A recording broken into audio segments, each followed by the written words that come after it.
Եվ ներիր մեզ մեր պարտքերը, ինչպես մենք ենք ներում մեր պարտապաններին։ Այս աղոթքը հիշեցնում է թե Աստծո սրբությունը և թե մեր մեղավոր լինելը։ Այն խոնարհեցնում է մեզ, հաստատելով, որ մեր մեղքերը կարող են ներվել միմիայն Քրիստոսի կատարած փրկարար գործի միջոցով։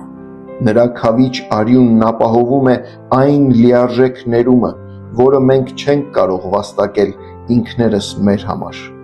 Քրիստոնյայի կյանքում Աստծո ներումն է, որ արմատական վերածնունդ է առաջացնում, վերափոխելով սիրտը և ամրապնդելով հույսը։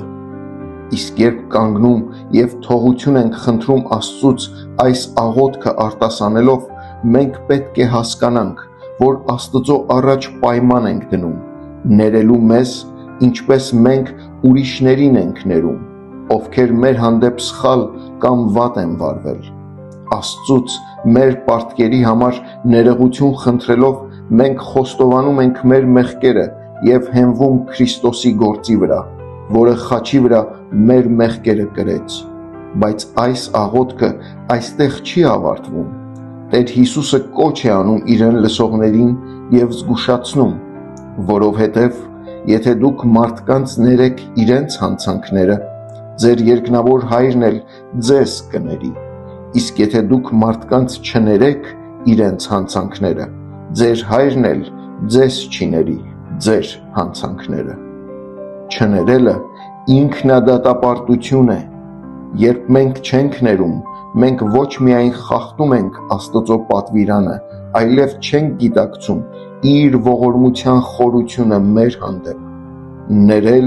և սիրել նրանց, ովքեր մեզ վնասել են, նշանակում է ցուցաբերել Աստծո բնավորությունը մեր կյանքում։ Այս աղոթքը կոչ է դեպի կյանք, լի սիրո և ներման հոգով, որը միաժամանակ վկայում է Աստծո շնորհի հաղթանակը մեր կյանքում։ Ներումն ազատում է մեր սիրտը դառնությունից, թույլ տալով, որ խաղաղությունն իշխի մեր մեջ։ Մենք կանչված ենք ներելու, քանի որ Աստված առաջինը ներեց մեզ։ Ողորմած Աստված, օգնիր ինձ ներել ինձ շրջապատող մարդկանց, ինչպես դու ես ներում։ Ամեն։